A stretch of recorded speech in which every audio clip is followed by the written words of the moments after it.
Hello, my name is Santiago Garza Hernandez. My partner is Liliana Garza, and our opponent is Brandy Torres. In this argument, my partner and I propose school should be year-round. Having school year-round allows students to gain more education, take advantage of the time, and get prepared for college. This school schedule this school schedule system was first implemented more than 5 centuries ago because children were needed to work in the fields during the summer. Today, these reasons no longer make sense, and many people are advocates of leaving behind this antique 9 month school year. Okay. That's it. I go, okay. Living in this modern age, it would be near impossible to even get kids to consider to give up their summers, and would most likely make them even more apathetic towards school. Most students don't even want to go to school for the traditional time that is allotted, extending their time at school year-round. While there are countries that practice school being year-round, and even schools in the United States who do this, it would not be in America's best interest to change every school's calendar to being year-round.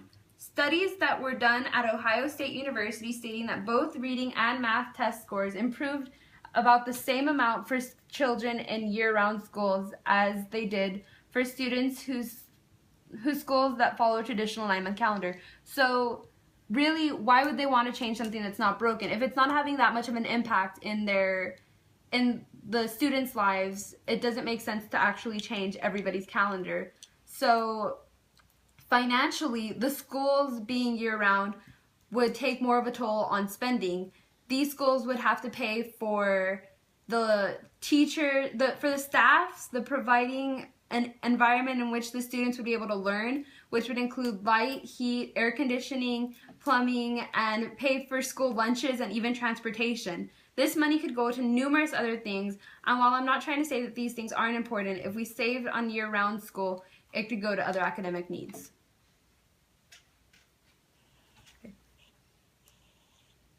Okay, so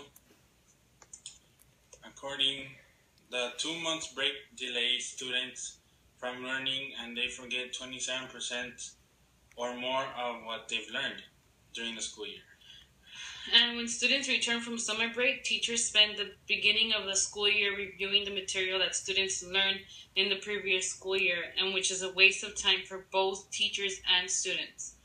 Also, other countries provide 220 school days, while we only have 180 days of school. Okay. So people fail to realize that year-round schooling isn't something where they're adding days to summer. They're actually just spreading out the days and then giving kids 2-week periods in between a certain amount of time so that they can have very small breaks, making up for like the time lost for summer. So this, those 2 weeks themselves become a hiatus for students, leading them to forget what they had learned, which would in turn cause the same thing that happens when you go on summer. So when you're going on summer, at the beginning of the year, they spend time talking about it. But this way, they would have more than the beginning of the school year, and they would have every so often when the 2 weeks happen, the kids would be like, well, what did we just learn? And the teachers, I don't know if you've ever been in a class where the teacher comes in and she's like, well, what happened?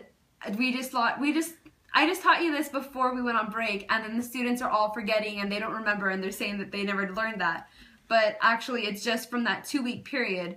And so this would become a regular thing in year-round teaching because of the amount of 2 weeks, because of the amount of time that they're taking off. So this is the part where I go for the 2 times, right?